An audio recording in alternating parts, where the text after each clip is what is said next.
आज हम यहाँ पर देखने वाले हैं स्टोरेज क्लास क्या होती है।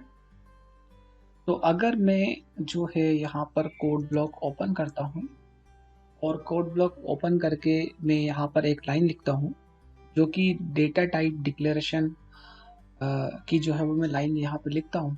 मैं जो है यहाँ पर एक एग्जिस्टिंग प्रोग्राम को ओपन कर लेता हूँ, ठीक है, और यहाँ पर मैं कंट्रोल शिफ्ट एन करता हूँ, सेव कर लेता हूँ।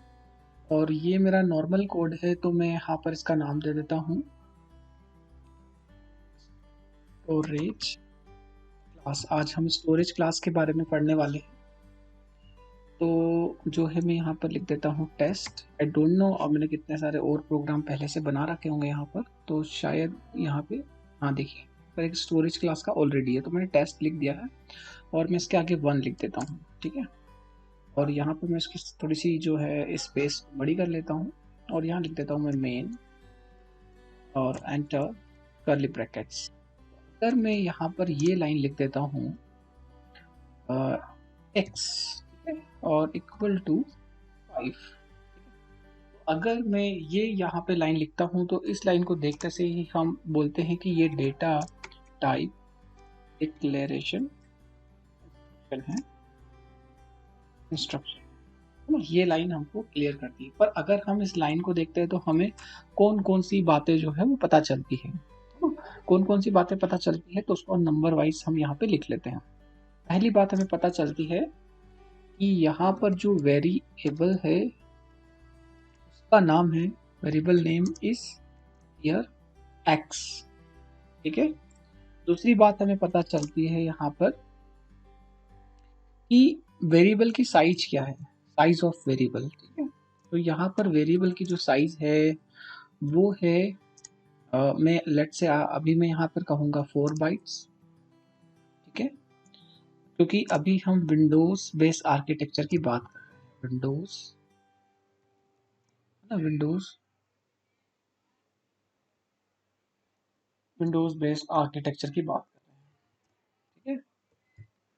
अगर ये जो है टर्बो बेस होता तो यहाँ पर हम कहते हैं कि इसकी जो साइज है वो 2 बाइट है, लेकिन अभी हम यहाँ पर कह रहे हैं कि इसकी जो साइज है वो 4 बाइट है।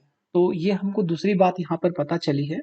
तीसरी बात हमको यहाँ पर पता चलेगी, इसका टाइप क्या है ना। टाइप मतलब इसका डेटा टाइप क्या है, ठीक है। डेटा टाइप मीन्स ये अ, किस टाइप की वैल्यू को जो है वो कंटेन कर सकता है, रख सकता है, ठीक है। ये 3 बात हमको यहाँ पर पता चल रही है जब हम डेटा टाइप डिक्लेरेशन इंस्ट्रक्शन को देखते हैं। इसके अलावा भी हम जो है कुछ बातों को यहाँ पर देख सकते हैं। तो वो कौन सी बातें हैं, तो हम कुछ और बातों को देख सकते हैं। तो मैं भी उनको नंबर वाइज लिखता हूँ, ठीक है। एक हम यहाँ पर लिख सकते हैं डिफॉल्ट वैल्यू, ठीक है। डिफॉल्ट वैल्यू को भी हम यहाँ पर जान सकते हैं कि इसकी डिफॉल्ट वैल्यू क्या है, ठीक है। मतलब जब आप डेटा टाइप डिक्लेरेशन इंस्ट्रक्शन देख रहे हो तो आपको क्या क्या चीजें पता लग सकती है। पहले हमने देखा यहाँ पर कि हम स्टोरेज क्लास के बारे में पढ़ने वाले हैं। तो स्टोरेज क्लास को समझने से पहले हमें क्या समझना होगा कि डेटा टाइप डिक्लेरेशन इंस्ट्रक्शन जब हम लिखते हैं तो उसको देखकर हमें क्या क्या चीजें पता चलती हैं। जब हमें ये बातें पता चलेगी तब हम स्टोरेज क्लास के बारे में समझेंगे। तो हमने जब नॉर्मली किसी वेरिएबल को यहाँ पर डिक्लेयर किया है, इनिशलाइज किया है और डेटा टाइप डिक्लेरेशन इंस्ट्रक्शन लिखी है, तो हमने पहले देखी कि हमको ये 3 बात बहुत आसानी से पता चल जाती है, ये ऊपर की डेटा टाइप डिक्लेरेशन इंस्ट्रक्शन के अकॉर्डिंग। लेकिन कुछ और बातें भी हमें डेटा टाइप डिक्लेरेशन इंस्ट्रक्शन देखकर पता चल सकती है। वो क्या है? पहली बात है डिफॉल्ट वैल्यू। तो डिफॉल्ट वैल्यू के बारे में हम देखेंगे। दूसरी बात है इसके अंदर हमें ये पता चलता है कि इसका स्टोरेज क्या रहेगा, स्टोरेज क्या होगा, ठीक है। तीसरी बात हमें यहाँ पे पता चलती है का इसका जो है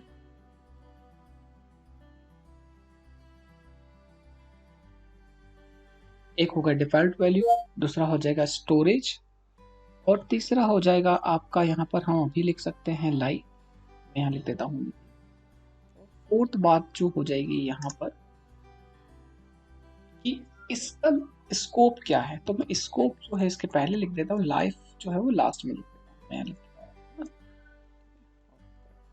तो ये 4 बात जो है आपको और पता चल जाएगी, ठीक है। अब इन चारों बातों को जब हम समझ लेंगे तो हमें समझ में आएगा स्टोरेज क्लास क्या होता है, ठीक है। और यहाँ पर जब हम बात कर रहे हैं स्टोरेज क्लास के बारे में, तो हम यहाँ बिल्कुल भी ऐसा नहीं बोल रहे हैं कि हम कोई क्लासेस के बारे में बात करने वाले हैं। क्लासेस मतलब जो सी प्लस प्लस में हम क्लास के बारे में बात करते हैं या जावा में हम क्लास के बारे में बात करते हैं, वैसे हम कोई बात करने वाले हैं। नॉर्मली हम समझना चाहते हैं कि स्टोरेज क्लास क्या होती है, ठीक है।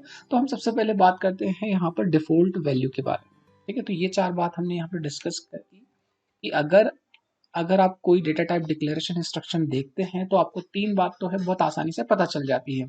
वेरिएबल का नाम क्या है, एक्स, वेरिएबल की साइज क्या है, 4 बाइट, विंडोज बेस है, आर्किटेक्चर है तो टर्बो है। अभी मैं टर्बो बोलूंगा, ठीक है। मतलब कोड ब्लॉक है तो 4 बाइट और टर्बो है तो 2 बाइट्स, है ना। और डोज बेस है तो 2 बाइट्स इंट की, ठीक है। अगर वहाँ कैरेक्टर होता तो 1 बाइट हो जाती, ठीक है। दूसरा, इसका टाइप क्या है, मतलब ये किस टाइप का डेटा कंटेन करता है।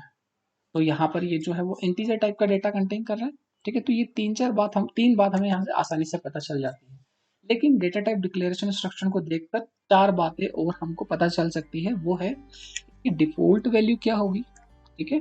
दूसरा, स्टोरेज क्लास क्या होगी, मतलब स्टोरेज क्या होगा इसका। तीसरा, स्कोप क्या होगा, लाइफ क्या होगी। तो ये चारों बातों को भी हम समझ सकते हैं, तो वन बाय वन हम इसके बारे में डिस्कस करेंगे। तो सबसे पहले अगर हम बात करते हैं डिफ़ॉल्ट वैल्यू के बारे में, मैं यहाँ पर फिर से लिख देता हूँ डिफ़ॉल्ट वैल्यू, ठीक है। तो डिफ़ॉल्ट वैल्यू क्या होती है, ठीक है। डिफ़ॉल्ट वैल्यू देखिए, अगर आपने यहाँ पर x लिखा है तो आप बोलोगे कि ये डिफ़ॉल्ट वैल्यू नहीं है, ये तो हमने खुद ने ही यहाँ पर ये वैल्यू लिख दी है। मतलब x की जो वैल्यू है वो 5 है। लेकिन अगर मैं लिखता हूँ इंट y सेमीकोलन, तो यहाँ पर क्या होगा, यहाँ पर डिफ़ॉल्ट वैल्यू क्या होगी, आप कहेंगे यहाँ पर डिफ़ॉल्ट वैल्यू गार्बेज होगी। तो मैं यहाँ पर कहूँगा कि ये डिफ़ॉल्ट वैल्यू डिसाइड करने वाला कौन है, डिफ़ॉल्ट वैल्यू डिसाइड करने वाला कौन है, ठीक है। तो ये हम समझेंगे कि डिफ़ॉल्ट वैल्यू डिसाइड कौन करता है और कैसे हमें पता चलता है कि इसकी डिफ़ॉल्ट वैल्यू क्या होगी। देखिए यहाँ पर तो आपने बोल दिया गार्बेज, ठीक है।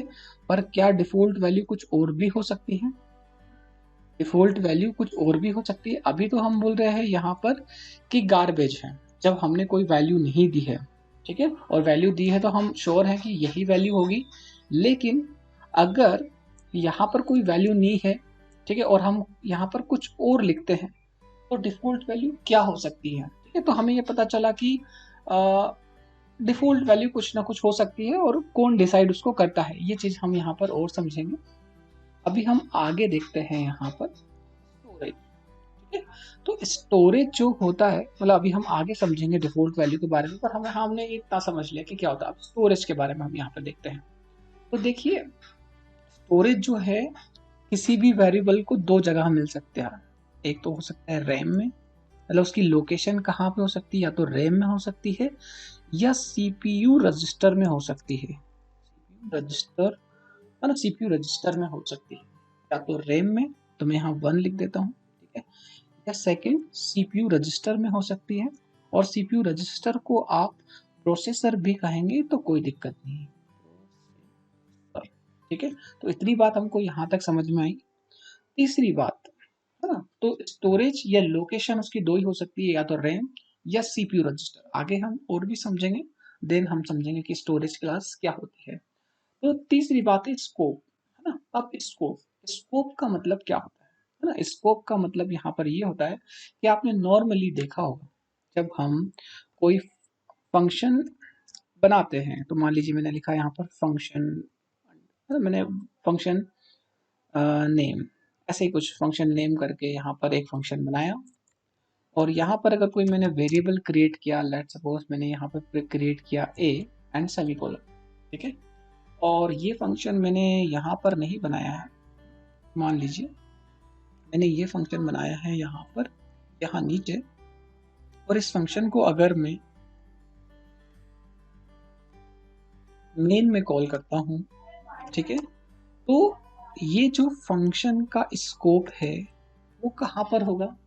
ये फंक्शन का स्कोप सिर्फ और सिर्फ, मतलब सॉरी, इस वेरिएबल का जो स्कोप है वो कहाँ पर होगा, इस फंक्शन के अंदर ही होगा और कहीं पर भी नहीं होगा। यहाँ से स्टार्ट होगा इस फंक्शन का स्कोप, और इसमें आपने अगर इसको यूटिलाइज किया है इंटरनल, मान लीजिए कि आपने यहाँ पर एक वेरिएबल और लिया था, सी, तो यहाँ पर आप जितनी भी कैलकुलेशंस कर रहे हैं ना, यहाँ पे मान लीजिए आपने 10 इंस्ट्रक्शंस लिखी है, ठीक है, यहाँ पर आपने 10 इंस्ट्रक्शंस लिखे हैं, तो वहां पर जो है वहीं तक उसका स्कोप रहेगा, के बाहर इसका स्कोप नहीं होगा। तो इसे हम बोलते हैं वेरिएबल का स्कोप। और ये बात हमको बहुत अच्छे से पता है कि जब हम किसी फंक्शन में कोई वेरिएबल को डिक्लेयर करते हैं तो उसका स्कोप उसकी बॉडी तक, है ना, फंक्शन की बॉडी तक में होता है। तो बॉडी या ब्लॉक, है ना, तो बॉडी हम इसे जब करली ब्रैकेट हम ओपन करते हैं और क्लोज करते हैं तो उसके बीच के स्पेस को हम बोलते हैं फंक्शन ब्लॉक या फंक्शन बॉडी, ठीक है। तो फंक्शन ब्लॉक तक ही जो है, या एक ब्लॉक तक ही उसका स्कोप होता है, ठीक है। तो अगर मैं यहाँ पर आपको एक एग्जांपल देता हूँ, मैं कंट्रोल शिफ्ट एन करता हूँ और यहाँ पर एक प्रोग्राम बनाता हूँ, कंट्रोल एस करता हूँ, और मैं यहाँ पर आपको जो है ना, मैं करता हूँ स्कोप और यहाँ लिखता हूँ वेरिएबल, ठीक है, ऐसा करके एक प्रोग्राम बना लेता हूँ और मैं यहाँ लिख देता हूँ मेन, और मेन करने के बाद में मैं यहाँ पे लिख देता हूँ, मान लीजिए मैंने लिखा इंट ए, ठीक है, इंट ए लिख कर यहाँ पे लिख दिया 5 सेमी कॉलन, और मैंने यहाँ पर इसको जो है प्रिंट एफ कर दिया। प्रिंट एफ करने के बाद में मैंने यहाँ पर कर दिया है %d कॉमा एंड ए, ठीक है, और मैं यहाँ भी स्लैश एन लगा देता हूँ। तो देखिए अभी आप मुझे इसका जवाब देना, ठीक है।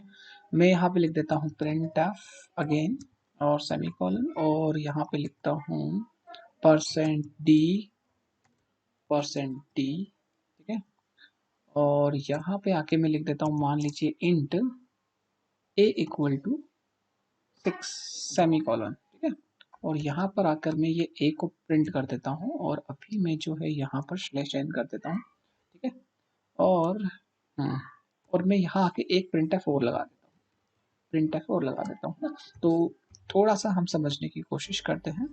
मैं यहाँ लिख देता हूँ वापस से %d कॉमा। अब आप मुझे एक बार पहले ये बताइए कि यहाँ पर जब हम इस फंक्शन को रन करेंगे तो आउटपुट क्या आएगा।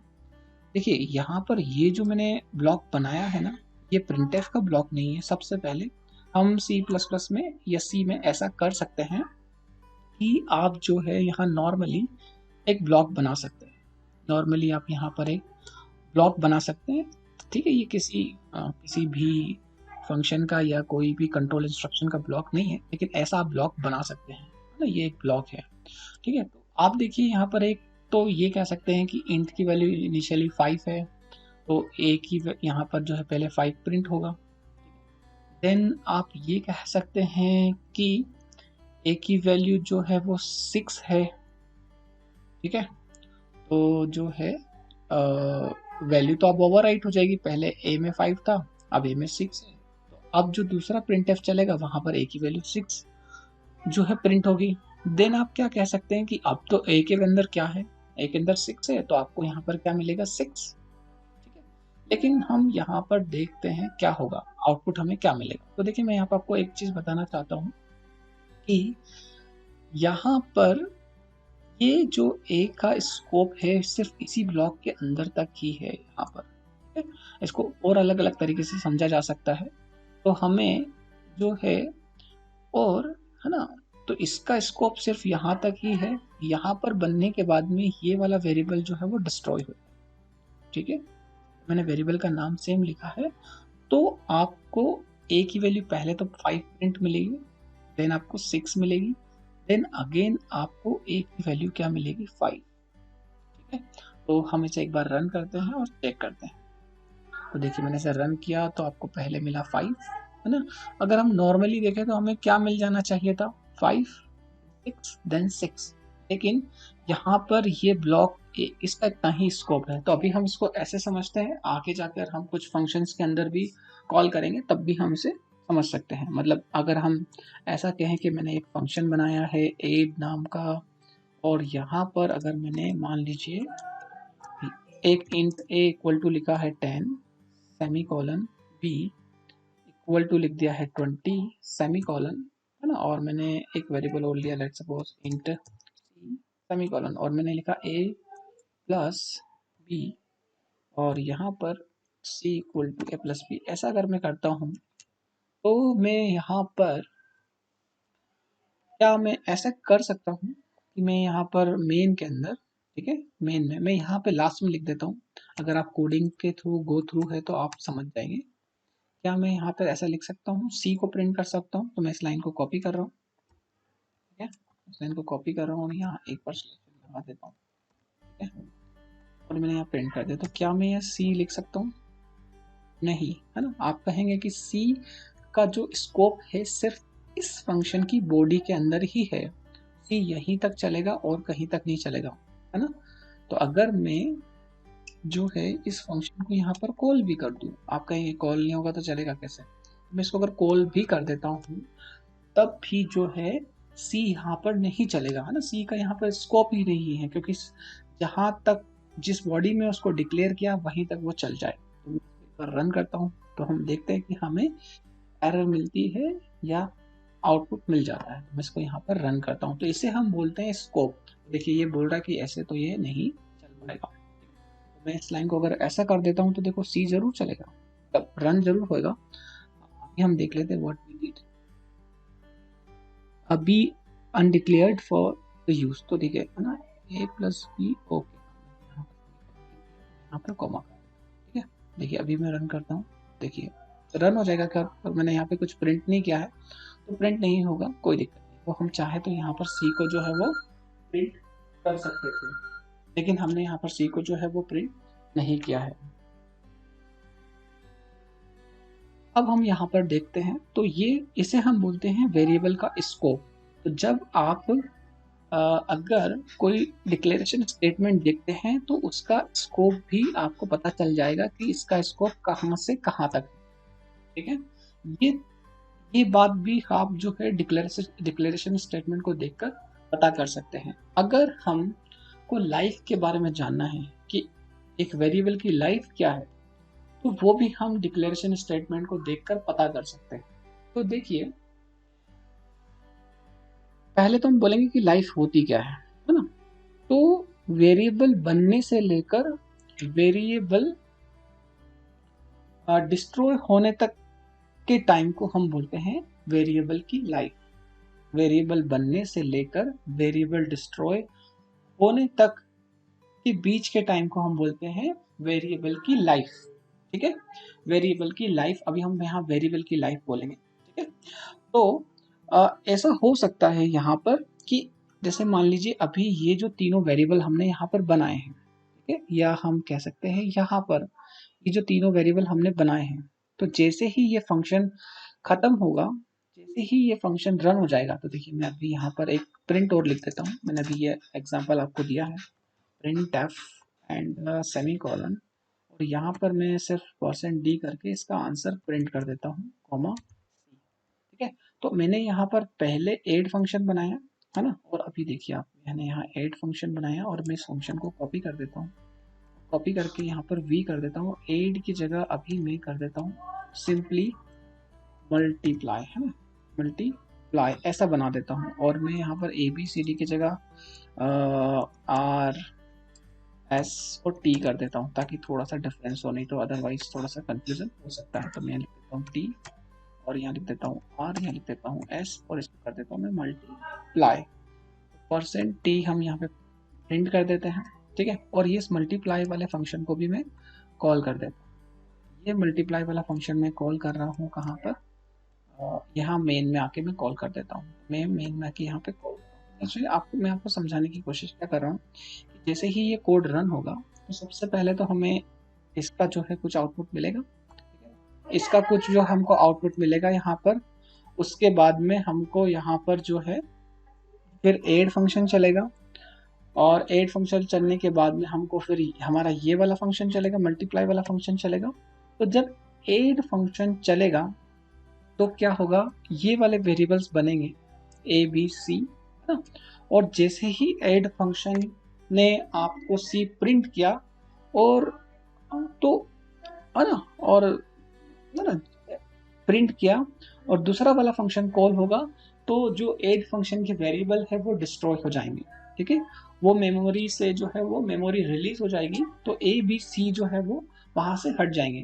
तो क्रिएट होने से लेकर डिस्ट्रॉय होने के बीच के टाइम को हम बोलते हैं वेरिएबल की लाइफ। ठीक है, अब ये अभी तक हम देख रहे हैं कि स्टेटमेंट को देखकर ये चार बातें भी हमें पता चल जाती है।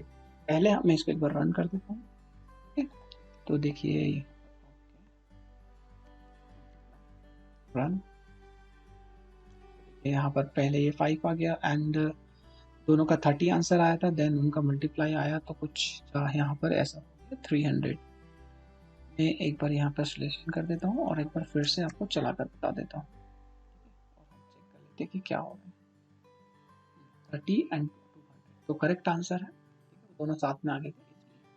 तो जब आपका 30 प्रिंट हुआ, एडिशन प्रिंट हुआ, तो तीनों वेरिएबल जो है वो मेमोरी से हम कह सकते हैं डिलीट हो गए, या हम कहेंगे ओमिट हो गए, या हम कहेंगे कि मेमोरी रिलीज हो गई है, पर उनका जो लाइफ टाइम था वो खत्म हो गया। तो पहले लाइफ टाइम स्टार्ट हुआ, फिर लाइफ टाइम खत्म हुआ यूज होने के बाद में, तो इन दोनों के बीच के टाइम को हम बोलते हैं वेरिएबल की लाइफ। तो आप जो है किसी वेरिएबल की जो है लाइफ भी आप बता सकते हो उसके डिक्लेरेशन स्टेटमेंट को देखकर। तो अभी तक तो हमने यहाँ पर ऐसा कुछ देखा नहीं है, ठीक है, कि हम उसकी लाइफ बता पाए, पर हम सबसे पहले ये समझने की कोशिश कर रहे थे कि ये चारों चीजें जो है हम देख सकते हैं। अब देखिए डिक्लेरेशन स्टेटमेंट जो है वो 4 टाइप के होते हैं। ठीक है, मैं यहाँ पर आपको ये सारी चीजें समझाने के बाद में बताता हूँ यहाँ पर कि जो डिक्लेरेशन स्टेटमेंट्स होते हैं,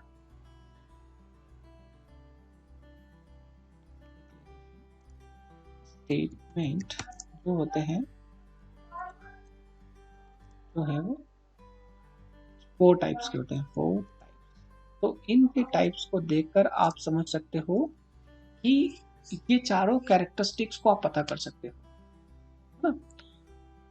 डिक्लेरेशन स्टेटमेंट जो होते हैं वो 4 टाइप्स के होते हैं, और इन 4 टाइप्स को देखकर आप बता सकते हो कि किस टाइप का जो है वो स्टोरेज क्लास होता है, किस टाइप का जो है वो स्टोरेज क्लास होता है। तो मैं पहले आपको 4 टाइप्स बता देता हूँ यहाँ पर। पहला टाइप होता है आपका ऑटोमेटिक, ठीक है। अभी मैं इसको और क्लियर करता हूँ आपको। Automatic storage class and then होता है आपका रजिस्टर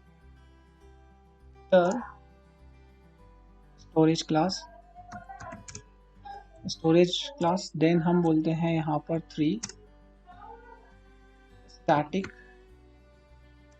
स्टोरेज क्लास, देन मैं यहाँ पर आपको बोलता हूँ 4 एक्सटर्नल स्टोरेज क्लास, ठीक है, स्टोरेज क्लास। तो यहाँ पर हमने ये सभी चीजें देखी, और अब हम देखते हैं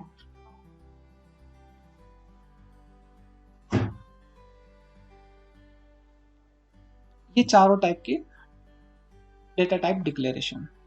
अगर आपने यहाँ पर स्टार्टिंग में इंट एक्स और 5 लिखा है, तो मैं यहाँ कहूंगा कि यहाँ पर डिफॉल्ट वैल्यू क्या होती है, यहाँ पर इसके आगे डिफॉल्ट वैल्यू होती है ऑटो। ऑटो एक कीवर्ड है, ठीक है। तो जब यहाँ पर कुछ भी नहीं होता है, ठीक है, तो इसकी जो डिफॉल्ट स्टोरेज क्लास होती है वो होती है ऑटो। और अगर मतलब आपने इंट लिखा कुछ भी नहीं लिखा, तो उसकी डिफॉल्ट जो स्टोरेज क्लास होगी वो ऑटो होगी। और जब ऑटो होगी तो जो है यहाँ पर क्या होगा, है ना, ऑटो जब होगी तो यहाँ पर अगर आपने वैल्यू नहीं लिखी है यहाँ पर, तो यहाँ पर क्या होगा, गार्बेज वैल्यू यहाँ पर स्टोर होगी।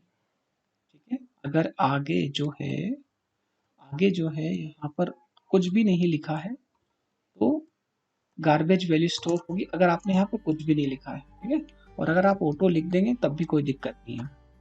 अगर आप ऑटो लिख देंगे तब भी कोई दिक्कत नहीं है, तब भी जो है वो गार्बेज वैल्यू यहाँ पर स्टोर होगी। अगर आपने यहाँ पर ऑटो की जगह जो हमारी कट थी रजिस्टर,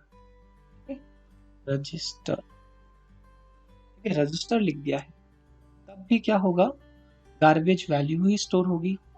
और मैं यहाँ पर एक बार वेरिएबल जो है वो चेंज करते जाता हूँ, तो यहाँ पर डिफॉल्ट आपको मिलेगा। अगर आपने यहाँ पर स्टैटिक लिख दिया, ठीक है, और मैंने लिख दिया इंट सेट, ठीक है, तो यहाँ पर इसकी जो डिफॉल्ट वैल्यू होगी वो होगी 0। डिफॉल्ट वैल्यू क्या होगी इसकी, 0, ठीक है। और अगर आपने यहाँ पर एक्सटर्नल लिख दिया, ठीक है, तो एक्सटर्नल नहीं, यहाँ पे एक्सटर्नल लिखते हैं हम, और मैंने लिख दिया इंट XYZ, और यहाँ मैं लिख सकता हूँ, मान लीजिए मैंने K लिख दिया, तो इस यहाँ पर भी क्या होगा, एक सेकंड, अगर आपने यहाँ पर जो है अगर एक्सटर्न लिख दिया तो भी इसकी जो डिफॉल्ट वैल्यू होगी वो होगी यहाँ पर 0। तो अगर आपने डेटा टाइप डिक्लेरेशन के आगे कुछ लगाएंगे तो उससे आपको जो है और भी चीज़ों के बारे में पता चलेगा, और इन्हें ही हम बोलते हैं स्टोरेज क्लासेस, ठीक है। तो स्टोरेज क्लासेस जो होती है वो 4 टाइप्स की होती है। एक होती है ऑटो, रजिस्टर, स्टैटिक, एक्सटर्न। अगर ऑटो होगी और आपने वहाँ कुछ भी नहीं लिखा होगा तो उसकी बाय डिफॉल्ट वैल्यू जो होगी वो होगी गार्बेज, ठीक है। और अगर आपने वहाँ पर स्टैटिक क्लास लिखी तो वहाँ पर उसकी बाय डिफॉल्ट जो वैल्यू होगी वो 0 होगी, चाहे आपने वहाँ पर जो है वो कुछ भी नहीं लिखा हो, तब भी उसकी 0। एक्सटर्न में भी 0 होगी और रजिस्टर में भी गार्बेज होगी, ठीक है। अब हम बात करते हैं इसके बाद में, हमने डिफॉल्ट वैल्यू के बारे में तो समझा। अगर आप लिखते हो मतलब अगर आपने ऑटो लिखा है तो स्टोरेज क्या होगी, तो उसकी स्टोरेज जो होगी वो रैम होगी, अगर आपने ऑटो लिखा है तो। अगर आपने रजिस्टर लिखा है तो उसकी जो लोकेशन होगी वो होगी रजिस्टर। और अगर आपने स्टैटिक लिखा है तो उसकी जो लोकेशन होगी वो होगी रैम। एक्सटर्न लिखा है तो भी उसकी लोकेशन होगी रैम। मैं यहाँ पर आपको एक मैट्रिक्स बताता हूँ, तो मैं यहाँ पर वो मैट्रिक्स जो है वो देखिए, आपको यहाँ पर मैट्रिक्स देखेंगे तो आपको सब समझ में आएगा। तो अगर आपने किसी कीवर्ड के आगे ऑटो लिखा है तो उसकी डिफॉल्ट वैल्यू होगी गार्बेज। अगर आपने रजिस्टर लिखा है तो भी उसकी डिफॉल्ट वैल्यू होगी गार्बेज। अगर आपने स्टैटिक लिखा है तो उसकी डिफॉल्ट वैल्यू होगी 0। एक्सटर्न में भी सेम होगा, ठीक है। लेकिन आपने रैम ऑटो लिखा है तो उसकी स्टोरेज होगी वो रैम, और रजिस्टर लिखा है तो उसकी स्टोरेज जो होगी वो रजिस्टर। अभी हम समझेंगे कि व्हाट इज रजिस्टर, मतलब रजिस्टर होने का मतलब क्या है। स्टैटिक रहेगा तो रैम, एक्सटर्न रहेगा तो रैम, क्योंकि वेरिएबल को जो जगह मिलती है वो या तो रैम में मिलती है या मिलती है रजिस्टर में। जैसा मैंने आपको स्टोरेज के बारे में बताया था, ये लोकेशन के बारे में बताया था। अब बात की थी हमने स्कोप के बारे में, तो हमने यहाँ पे बोला है limited to the block in which it is declared, मतलब जिस ब्लॉक में उसको डिक्लेयर्ड किया है वहीं तक ही उसका स्कोप होगा। अगर आपने ऑटो लिखा है तो, अगर आपने ऑटो नहीं लिखा है तब भी जो है उसका स्कोप लिमिटेड ही होगा, क्योंकि बाय डिफॉल्ट ऑटो होता है, ठीक है। लाइफ टाइम क्या होता है, till the execution of that the block in which it is declared, तो उसका लाइफ टाइम भी उतना ही होगा। मतलब मान लीजिए कि जैसे ही फंक्शन कॉल हुआ तो उसका टाइम स्टार्ट हो गया और एंड होते हुए कुछ माइक्रो सेकेंड्स के लिए उसकी लाइफ रही, ठीक है। मतलब जैसे ही वो फंक्शन खत्म हुआ या वो ब्लॉक खत्म हुआ तो उसकी लाइफ भी जो है वो फिनिश हो जाएगी। लेकिन अगर आपने, और मैं इवन रजिस्टर में भी सेम ही रहेगा और ब्लॉक टाइम भी यहाँ पे सेम ही रहेगा, लेकिन स्टैटिक के अंदर देखिए आप, स्टैटिक में थोड़ा सा डिफरेंस होगा। स्टैटिक में क्या होगा, उसका लाइफ टाइम जो होगा थ्रू आउट द प्रोग्राम होगा। इसीलिए मैंने ये कहा था किसी वेरिएबल का जो है लाइफ टाइम हो सकता है कि उसके प्रोग्राम की लाइफ से जो है वो कम हो सकता है। मतलब प्रोग्राम को तो ज़्यादा टाइम मिल रहा हो, मान लीजिए कि आपने एक प्रोग्राम को रन किया है और लेट्स से आपने कोई सा भी प्रोग्राम बनाया हो, उसको प्रोग्राम को जब आपने रन किया हो तो उसका जो टाइम है, हो सकता है कि आप जब कोड को रन करते हैं, देखिए मैं यहाँ पर एक बार कोड को रन करता हूँ कोड ब्लॉक में। अब इस कोड को मैं इस वाले कोड को रन कर लेता हूँ और हम बाकी सब चीज़ें नहीं देखेंगे, जस्ट क्या देखेंगे, देखिए आप यहाँ पर एग्जीक्यूशन टाइम यहाँ पर क्या है, 0.039 सेकेंड्स, है ना। 0.039 सेकेंड्स लगभग है ना, 0.040 सेकेंड्स, है ना। तो 0.040 सेकेंड्स बहुत कम होता है। तो ये ओवरऑल प्रोग्राम का टाइम है, उसमें से हो सकता है कि जो फंक्शंस के जो वेरिएबल है उसका टाइम हो सकता है 0.023 या 0.010 सेकेंड्स, है ना, 0.010 सेकेंड्स हम मान सकते हैं। 0 0 10 दोनों फंक्शंस के जो वेरिएबल्स है उसका टाइम मान सकते हैं। इसलिए हम ये कहेंगे कि हो सकता है कि किसी प्रोग्राम का जो टाइम हो, एग्जीक्यूशन टाइम हो, वो ज़्यादा हो कंपैरेटिवली किसी वेरिएबल का टाइम, मतलब वेरिएबल का जो लाइफ है उससे ज़्यादा होगा प्रोग्राम की लाइफ। ठीक है, क्योंकि जो वेरिएबल है वो तो डिस्ट्रॉय हो जाएंगे। ठीक है, बट अगर आपने यहाँ पर स्टैटिक कीवर्ड लिखा, अगर आपने किसी भी वेरिएबल के आगे, मतलब जब हमने डेटा टाइप डिक्लेरेशन करते तो हम नॉर्मली इंट लिख के छोड़ देते, अगर उसके आगे आपने लिख दिया स्टैटिक, तो till the end of the program, program के बराबर ही उसका लाइफ टाइम होगा। ठीक है, जब तक कि प्रोग्राम एंड नहीं हो जाता है उसका लाइफ टाइम खत्म नहीं होगा, मतलब दोनों का टाइम सेम होगा। और इनको हम चलाकर भी देखेंगे। एक्सटर्नल एक्सटर्नल की बात हम करें तो देखिए यहाँ पर दोनों में बस आपको एक अंतर दिख रहा होगा कि इसका जो डिक्लेरेशन होता है वो ग्लोबल होता है और लाइफ टाइम तो इसका सेम ही होता है, मतलब limited to the block in which it is declared, है ना। ऐसा नहीं होता है, इसका इसका जो डिक्लेरेशन होता है वो हमको ग्लोबल करना होता है, मतलब हम किसी ब्लॉक में इसका डिक्लेरेशन ना करते हुए इसको एक्सटर्नल करते हैं।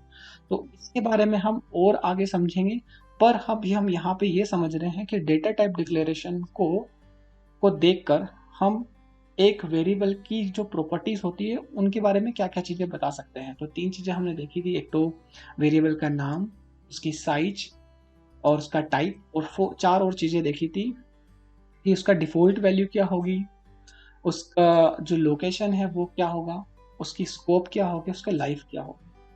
और इन जब 4 टाइप की डेटा टाइप को हम देखेंगे, डेटा टाइप डिक्लेरेशन को देखेंगे, तो उसी से जो है हम 4 टाइप की स्टोरेज क्लासेस बना सकते हैं। तो इन्हें ही हम बोलते हैं स्टोरेज क्लासेस। और इससे जस्ट पता चलता है कि उसका लाइफ टाइम क्या है, स्कोप क्या है, कहाँ पर स्टोर हो रहा है। और अभी हम इनको जो है वो 1 बाय 1 प्रोग्राम चलाकर भी देखेंगे नेक्स्ट वाले वीडियो में। Thank you so much.